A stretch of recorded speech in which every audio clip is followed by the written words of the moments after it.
안녕하십니까, 황혜실입니다. 윤석열의 집무실에 꼭 필요했던 건 업무용 책상이 아니라 편백 사우나에 특수 제작된 초대형 침대였습니다. 해외 순방 때마다 대통령 전용기에 꼭 실려야 했던 것도 외교 문서가 아니라 윤석열 전용 매트리스였네요. 편백 사우나의 초대형 침대까지 집무실을 아방궁으로 만들고 전용기를 개인 침대 택배차로 둔갑시킨 셈입니다. 국민은 고물가 고금리에 잠 못 이루는데 대통령은 황제의 낮잠을 즐겼다니. 서울구치소 깜빵의 그 딱딱한 바닥은 어째 잘 맞으시려나 모르겠습니다. 8월 5일 끝장뉴스 시작합니다.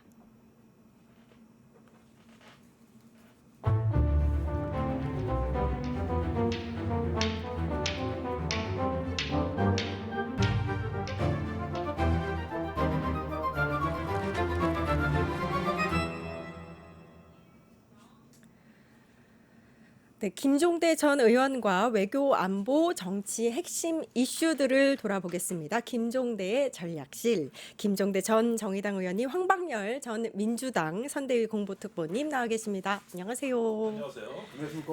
네, 오늘은요 제가 제일 궁금한 것 중에 하나인 햄버거 보살 이야기부터 해보도록 하겠습니다. 노상원 전 국군 정보사령관인데 이제 어제 내란 특검의 첫 조사가 이루어졌는데 궁금한 것 중에 하나가 사실 노상원 하면 외환 혐의거든요. 외환 혐의에 대해서는 조사가 이루어지지 않았대요. 왜 그런 걸까요? 조사가 이루어지지 않은 것보다도 아예 출두 전에 노상원 쪽에서 외환에 관해서는 진술하지 않겠다는 입장을 내놨습니다. 아예 조사가 되기도 전에. 아니 근데 이 노상원 수첩에 나와 있는 게 사실 거의 외환 혐의에 관련된 건데 다죠. 어떻게 뭐 체포조도 나오고 다 나옵니다. 그런데 그 중에서 이제 외환에 관한 수사가 거의 안 됐는데 그 핵심 인물이 노상원이다. 이렇게 우리는 보고 있는 것인데 대체적으로 그 활동 무대가 정보사였고 정보사가 이제 대북 공작, 대북 첩보를 담당하는 부서 아닙니까? 근데 이 노상원의 존재감이나 활약상은 너무 눈이 부셔서 그 존재감이 어마어마합니다, 이 사람이. 네네네. 그 문상호 사령관을 거의 쥐고 흔들었고 정보사의 실병을 직접 통제했던 아주 무시무시한 인물이고 게다가 지금 어떤 북한과의 어떤 공작이라든가 이거를 계엄에 연결시키는 논리 구조를 개발한 사람이고 계엄 선포 전에 김용현 공관을 20차례 거의 매일이라고 보면 돼요. 와, 그냥 민간인인데 드나들었던. 그냥. 그다음에 윤석열 대통령을 만난 것으로 보여집니다. 이건 여러 진술에서 간접적으로는 확인이 됐습니다. 그래서 윤석열이 자기 보고 경례하더라. 이걸 무지한히 자랑을 했죠. 맞아요. 네. 이런 면에서 봤을 때 그 존재감과 위세는 이 계엄에 절대적이다. 다만 한 가지 좀 의외인 점은 돈은 없었더라고. 무슨 닭을 팔고 오리를 팔고 뭐 이랬다는 건 알겠는데 뱀 먹인 닭 팔고 그랬잖아요. 네. 이렇게 했는데 별로 돈이 안 됐던 것 같은지 아니, 장교들한테 또 500만 원, 1000만 원씩 또 뜯었어요. 그래가지고 이런 것도 현재 기소가 돼 있는 상황이죠. 아니 그 롯데리아 회동도 쿠폰이 있어서 롯데리아에서 한 거다. 뭐 네. 이런 얘기도 있긴 하던데. 아니 근데 이 노상원 측 변호인이 외환 혐의에 대해서는 어떤 진술도 하지 않겠다라고 얘기한 건 이런 건가요? 그러면 외환 혐의는 지금 나한테 불리하니까 관련해서 묻지도 말아라. 뭐 이런 뜻으로 받아들이면 되나요? 근데 이 외환뿐만 아니라 이 노상원 씨 같은 경우에는 인정신문 처음에 할 때 제외하고는 거의 진술을 안 했어요. 다 거의 안 했죠? 묵비권을 행사해가지고 사실 외환 의혹 진술 거부하겠다고 하는 게 뭐 새로운 얘기는 아닙니다. 이 일관되게 너무 좋은 표현 같은데 아무튼 처음부터 최초의 몇 마디 제외하고는 일체 진술을 안 하고 있는 상태입니다. 이 사람은. 그래서 이거의 특검이 워낙 그 침묵의 벽이 단단하다는 걸 의식하고 일단은 처음부터 심리적 접근을 할 것으로 예상이 됩니다. 이렇게 이제 회유도 해보고 그다음에 압박도 해보면서 이렇게 자꾸 그 교란을 시키는 친해지기 전략? 이걸 뭐 라뽀라 그래야 네, 되나? 맞아요, 이거 처음 라뽀. 듣는 용어인데 쓰는 그러죠. 용어가 라포. 프로. 불어. 그랬는데 이런 걸 통해 가지고 침묵의 이유를 알아내야 되는데 전 조금 짚히는 게 있어요. 제가 이 부분을 굉장히 유심히 보는데 작년 10월 28일 날 이제 대만에 출정 중이던 문상호 당시 정보사령관한테 너 지금 때가 어느 때인데 이렇게 급한데 외국에 출장 중이냐 빨리 돌아와라 이렇게 전화를 하죠. 거기 아마 25일경에 첫 전화가 갔을 건데 24일 날 김용현이 이제 윤석열한테서 구체적으로 계엄 준비 지시를 받은 날입니다. 그러니까 그 이튿날 바로 전화가 가죠. 네. 빨리 들어와라. 그런데 이제 폭풍 날씨 때문에 문상호가 그 바로 돌아오는 비행기를 못 구해가지고 29일에서야 들어옵니다. 근데 그 무렵에 몽골 울란바토르에서 정보사 중령 한 명, 소령 한 명이 몽골 당국에 구금이 됩니다. 그래가지고 저기 이제 또 이걸 빼내오는 그 긴박한 사태가 벌어지는데 이게 계엄 전에 가장 긴박했던 순간이거든요. 그런데 이제 이 부분을 우리가 조금 무심히 넘겼는데 자세히 보면은 이게 이제 북한하고 접촉해서 뭔가 통모하기 위한 모임으로 비춰지는데 제가 계속 가졌던 의구심이 그런 고급 최고급 대북 공작을 하는데 중령이나 소령은 너무 계급이 낮은 거예요. 아니 소령이면 뭐 이제 군대 생활 한 10년 했나? 이런 미숙한 자들을 보낸다? 이게 말이 되냐? 그래서 제가 조금 뭐 정보사 진술이나 이렇게 해서 유추해 보기로는 블랙 저기 히든 블랙이 있었다. 그러니까 진짜 공작팀은 따로 있었고 오히려 여긴 지원팀에 가깝지 않나 하는 생각이 들고요. 또 당시에 블랙 요원 명단이 몽땅 중국에 유출되는 대형 사고가 터져가지고 진짜 블랙 요원들이 거의 저 해고되다시피 했거든요. 그러는 상황에서 무리하게 추진한 공작이기 때문에 이런 비정상성도 있었는데 제가 보기에는 그렇다고 해서 소령을 보내 이 중요한 국기를 흔들 수 있는 중요한 거예요. 그래가지고 이거는 히든 블랙이 따로 있다. 그런데 노상원이 그 진실을 다 파악하고 있다고 저는 보는 것이에요. 아니 근데 의원님 그런 히든 블랙이 따로 있다라고 말씀하셨는데 노상원이 사실 중요한 그 시점마다 누군가와 통화를 비화폰으로 했는데 그 명단은 지금 나오고 있지 않거든요. 그럼 그 사람들이 히든 블랙인 거예요? 아니 이 비화폰은 말단까지 다 지급되는 게 아니라 계엄의 중요 가담자들이 이제 갖고 있는 것이고 그 외에도 뭐 일반 폰도 있고 보안 폰이라고 하는 것도 군에서 쓰고 있고 종류는 많습니다. 그런데 노상원은 이제 비화폰은 김용현이나 이 계엄의 중요 인물들하고 통화하는 용도로 쓰였을 거고 따로 공작원이나 이런 어떤 공작관들하고 통화할 때는 그 전화일 수도 있고 다른 보안폰일 수도 있고 이건 몰라요. 그런데 중요한 것은 그 노상원에 대한 증언이 속속 나오고 있다는 거예요. 대표적으로 국회에서 내란특위 때 그 가림막을 해놓고 저기 노상원에 대해서 그 반인륜적 지시를 고발하던 장교 하나가 있죠. 그 저기 대북 북파됐다가 돌아오는 장교들을 조끼 안에 폭탄을 심어서 모조리 다 제거해 버려라. 이런 지시를 한 걸 폭로한 게 그 사람이 육사 47기거든요. 예. 박시성을 갖고 있다고만 제가 말씀을 드릴게요. 그런데 이 사람이 그 저기 그 이전에 정보사에서 왜 저기 하극상 사건이 있었습니다. 그 당사자입니다. 그리고 노상원에 의해서 정보사에서 제거된 사람이거든요. 그러니까 노상원에 대한 모든 거를 갖다가 파악을 하고 이걸 저기 뭐냐 그 청문회 와가지고 터뜨려 버린 겁니다. 그랬는데 노상원은 그 대령하고 장군을 저기 제거하기로 한 걸림돌을 제거하기 위해서 이 저기 하극상이라든가 불법으로 예비역을 고용했던 비리를 그 저기 캐내가지고 이거를 계엄이 일어나던 해 여름에 여인영 방첩사령관한테 제보를 합니다. 그래서 여인영하고 노상원이 손을 잡고 정보사에 저 걸림돌이 되는 인물을 싹 제거한 거예요. 그래서 떨려난 사람들이 주로 HID 부대에 정통한 그 블랙에 정통한 사람들이거든요. 그 이 사람들이 이제 노상원에 대한 증언을 한 거거든요. 근데 이게 언론에 다 보도가 안 됐던 거라고. 그랬는데 이 사람들이 보기에는 노상원과 그 일파 노상원 네트워크가 정보사 100여 단 쪽에 있고 그 옆에 혁신 TF가 있었거든. 그게 이제 보안 사고를 수습하기 위한 조직이었는데 이쪽에서 그 문제 울란바토르에 2명의 장교를 파견한 걸로 돼 있습니다. 그래서 요 과정은 거의 특검에서도 지금 전모까지는 몰라도 정황은 대부분 찾아냈기 때문에 이 부분을 가지고 노상원한테 안 불면 다 네 책임이다. 전부 너를 향하고 있다. 사람들의 그 의혹이 이런 식으로 좀 압박을 해서 어느 정도 좀 기술을 한번 쓰면은 얘기할 수도 있죠. 그 의원님 말씀하신 하국상 사건으로 문상호 그러니까 12.3 내란 때 정보사령관 문상호가 날아갈 뻔했는데 그걸 살려내죠. 그러면서 계속 직을 유지하면서 이 12.3 내란 때 문상호가 중요한 역할을 하게 되죠. 네. 꼭 그 12.3 내란 때 보면요. 그런 사람들이 중요한 역할을 하더라고요. 잘릴 뻔했는데 그 사람을 살려주는 거죠.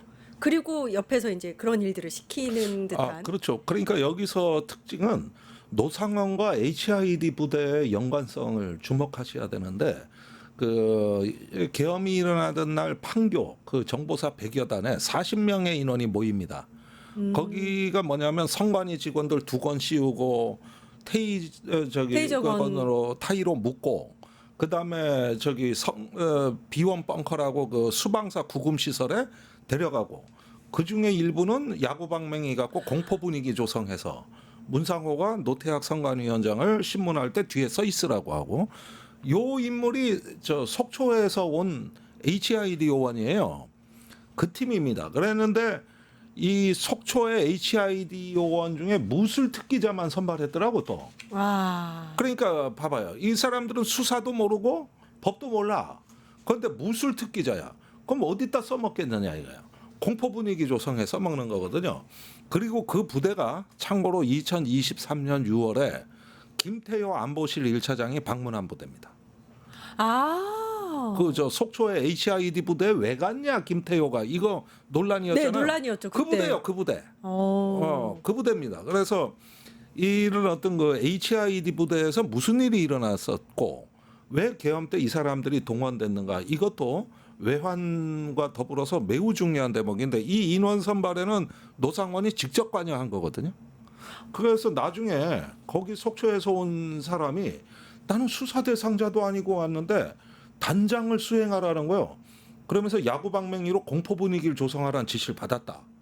이건 황당한 진술을 하는 겁니다. 특검이 그럼 관련해서도 조사를 하고 있겠죠? 근데 아직까지 여기에 조사가 미치지는 못한 것 같고. 그러니까 제가 특검이 답답한 워낙 부분이 바빠서. 그 부분인데 사실 외환이 가장 중요한 혐의라는 생각이 드는데 김용대 사령관 할 때도 외환 혐의는 뺐던 것 같고 윤석열 구속할 때도 외환 혐의는 빠진 것 같고. 지금 어디에도 적용이 안 됐고 특검에는 이전에는 수사 대상 자체가 아니었던 거죠. 그러면 안 되죠. 그런데 지금 이 조은석 특검을 보면은 완전히 이제는 주객이 바뀐 게 뭐냐면은 내란 특검이라기보다는 거의 외환 특검에 가까워졌어요. 그럼요. 그러다 보니까 군의 주요 작전 부대들을 다 압수수색했습니다. 합참 정보본부, 뭐 지상작전사령부, 오산의 방공작전센터, 또 뭐 드론 작전사령부까지 지금 특검은 외환 쪽에 상당히 무게를 두고 있다는 것인데 문제는 법 적용을 외환죄를 할 만한 상황까지 미치질 못하고 다른 건으로 털고 있어요. 뭐 허위 공문서 작성이라든가 직권남용이라든가 이런 쪽으로 지금 털고 있는 거죠. 그러니까 이 외환에 관한 거는 제 아무리 특검이라 하더라도 이게 지금 국가의 국기를 뒤흔드는 너무나 민감한 사안이라 가지고 거기다 군의 작전 체계가 다 드러나니까 이 특검조차도 이걸 바로 외환죄 적용을 하는데 엄청나게 신중해진 겁니다. 이게 이 민감성이 너무 큰 거예요. 이거 예. 조금만 보충을 네네. 하면 민감성이라는 부분 이제 말씀하셨고 이 법적으로 이게 외환죄는 제일 많이 적용되는 게 이제 외환 유치죄 뭐 이런 건데 적국과 통모한 거를 입증해내야 돼요. 그럼 이제 두 가지 걸림돌이 있습니다. 북한이 적국이냐 이런 문제 하나. 그다음에 통모라고 그러면은 아까 잠깐 의원님 말씀하셨는데 이거는 북한하고 직접 만나서 짬짬이를 했다는 걸 입증해내야 돼요. 그러니까 이 법률로 적용하기가 상당히 여러 가지 난점이 있습니다. 그래서 일반 이적죄 이런 거를 적용하는 것도 검토를 하고 있다고 그러는데, 그러니까 이거는 상대적으로 좀 쉽습니다. 대한민국의 군사상 이익을 해치거나 북한의 군사상 이익을 제공하는 행위. 상대적으로 이건 좀 쉬운데 이거는 형이 좀 약해요. 그러니까요. 네, 그러니까 이런 법률적인 문제가 있기 때문에 이 지금 그 조원서 특검에서 이 외환죄를 적용해서 하는 거는 상당히 조심스러운. 그래서 좀 신중하게 접근하고 있는 거 이렇게 봐야 될 것 같아요. 근데 되게 중요한 군 내부 증언이 나온 것 중에 보면은 요게 굉장히 중요한 것 같아요. 외환죄 적용에. 그러니까 북한 왜 아파치 공격 헬기 북한 NLL 주변에서 이렇게 날아다니게 했을 때요. 그때 아예 북한의 특정 지역을 타격하겠다라는 소리가 북한에 들리도록 무전을 했대요. 그러면 이거는 완전히 이제 이게 노상원 수첩에 따르면 북의 공격을 유도 이렇게 써 있잖아요. 그거 아닌가요?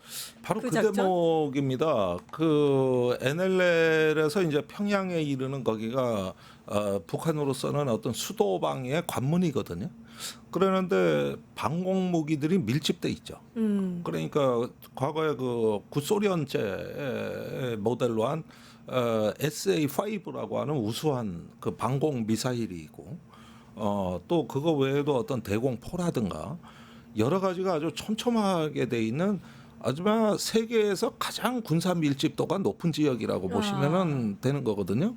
근데 이 위험한 접적 지역을 어떤 무기를 탑재한 아파치 헬기는 뭐냐면은 대형 공격 헬기입니다. 우리 군이 가진 공격 헬기 중에 제일 덩치가 크고 화력이 제일 뛰어난 공격 헬기거든요.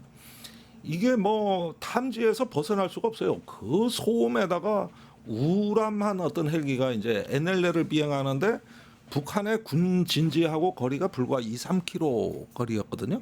그래서 육안으로도 북한의 지형과 어선들이 다 보였을 정도였고, 그다음에 군사적인 보안이 되는 통신망이 아니라 일반 상선망으로 북한의 어떤 표적을 딱 얘기하면서 여기를 공격해라고 하는 위장 통신. 그래서 북한으로 하여금 야 우리 지금 곧 공격한데 이 신호를 들을 수 있도록 이렇게 비행을 한 거거든요. 와 이건 그리고 실제 헬파이어라고 그 소형 미사일을 탑재하고 있었어요. 그러니까 공격 능력도 실제 갖추고. 그러다 진짜 북한이 미사일 쏘면 또 우리도 미사일 쏘고 이러다가 전쟁이 일어나는 거잖아요. 네, 그렇게 되는 거죠. 아니 이게 외환죄가 아니면 뭐가 외환죄입니까? 그러니까 이런 고비가 몇 차례 있었는데 이거 헬기가 한 4차례 비행을 한 거거든요. 여름부터 가을까지. 그래서 헬기로 안 되니까 드론을 보낸 거예요. 요 순서를 잘 보셔야 되는데 첫째는 해안포를 막 쏴요. 그러면 북한 앞바다에 막 그냥 물기둥이 솟아요. 그런데 북한이 대응을 안 했어요. 1월에는 대응을 했는데 6월, 8월에도 사격을 했는데 이때가 이상하게 대응을 안 해. 그러니까 더 센 거 보내. 아파치가 간 거예요. 그런데 아파치를 보내는데 또 대응을 안 해. 야 평양에다 드론을 직접 집어넣어. 이제는 마지막 종결자가 간 거지. 이렇게 이제 수위를 높인 건데 이때도 성명 외에는 대응을 안 해요. 왜 안 했지? 진짜 우리는 이제 하늘이 도우신 건데 그때 왜 안 했을까? 지금 의원님 얘기 조금 이어서 얘기하면 네. 아파치 헬기 보낸 거는 지난해 5월, 6월쯤으로 보이는 겁니다. 근데 이제 북한이 대응 안 했어요. 그러고 나니까 10월 북한이 발표한 걸로 보면 10월 3일, 9일, 11일 이렇게 보냅니다. 그다음에 11월 13일도 보낸 걸로 이제 밝혀지고 있습니다. 그러니까 지난해 5월, 6월에 아파치 헬기 보내서 대응 안 하고, 그러니까 10월에 그다음에 이제 드론 무인기를 평양에다 이제 직접 보낸 네네. 거죠. 그러니까 이제 이걸 일관되게 나타나는 거는 북한 쪽에 들키려고 안달이 났고, 그래서 그걸 통해서 뭔가 북한의 이제 군사적 대응을 바라고 했다라고 이제 의심할 수밖에 없는 상황인데, 지금 김정은한테는 우리가 이제 두 국가론 이런 얘기 이미 많이 했는데 지금 김정은한테는 남한이 관심사가 아닙니다. 그러니까 북한은 러시아 파병했잖아요. 그러니까 러시아 우크라이나 전쟁에서 북한이 어떻게 해야 되느냐, 이게 제일 큰 문제가 있고, 그 다음에 내년 초에 북한이 그 전당대 8차 전당대회를 해야 됩니다. 근데 북한에서는 5년마다 한 번씩 전당대회를 하는데 그게 5년을 결산하는 행사예요. 북한 전체적으로. 네. 그러니까 북한한테는 이 전당대회가 어마어마하게 큰 행사입니다. 근데 거기서 지난 5년간의 김정은 정권이 뭔가를 해냈다는 거를 성과적으로 보여주는 자리예요. 그러니까 거기서 뭔가를 성과를 내는 게 북한 내부 정치에서는 굉장히 중요한 일입니다. 그러니까 그런 입장에서 보면 밖으로는 러시아 우크라이나 전쟁에서 어떻게 해야 되는가, 그다음에 내부적으로 북한 정권 내부에서 김정은이 어떤 성과를 냈는가, 이런 게 더 중요한 상황이기 때문에 남쪽하고 시끄러운 일이 발생하면은 안 되는 입장이었던 거예요. 그럼 북한의 전당대회가 우리를 살린 거예요, 그러면? 뭐 그런 면도 있죠. 우리도 그랬던 게 60년대 말에 우리가 베트남에 파병이 시작됐잖아요. 네. 그러니까 북한이 울진 삼척에 무장공비 내려보내지, 청와대 김신조 내려보내, 1.21 사태 일어나지. 보십시오. 그때 분단 이래 가장 많이 북한이 도발했을 걸요, 아마. 60년대 말에서 70년대 초까지. 그래서 우리나라 예비군 제도, 민방위 제도가 생긴 게 그것 때문에 생긴 겁니다. 주민등록증도 생기고. 그런데 그때 우리가 대응 안 했죠. 왜냐하면 베트남 가야 되는데. 그런 비슷한 상황이었다. 북한도. 그렇지. 역사가 반복되는 거죠. 참. 그래서 그때 맹호부대, 청룡부대 주력을 다 빼내가지고 베트남을 보내버리니 이거 북한하고 두 개의 전쟁을 치를 수가 없는 거지. 한쪽은 베트남, 한쪽은 북한. 그러니까 모든 국가가 강대국, 초강대국이 아닌 이상 두 개의 전선은 이거는 적절치가 않단 말이에요. 감당이 안 되는 거예요. 유튜브 구독하고 실시간 채팅과 댓글을 남기시면 매일매일 7,000TTCO를 드립니다. 참여 방법은 통통물 어플을 다운로드하고 회원가입과 로그인을 해주세요. 마이페이지에서 나의 회원 고유 번호를 복사해주세요. 유튜브 구독 후 실시간 채팅이나 댓글창에 고유 번호를 한 번만 입력하면 준비 끝! 지금 유튜브 채팅과 댓글 쓰기 참여하고 7,000TTCO 받아가세요.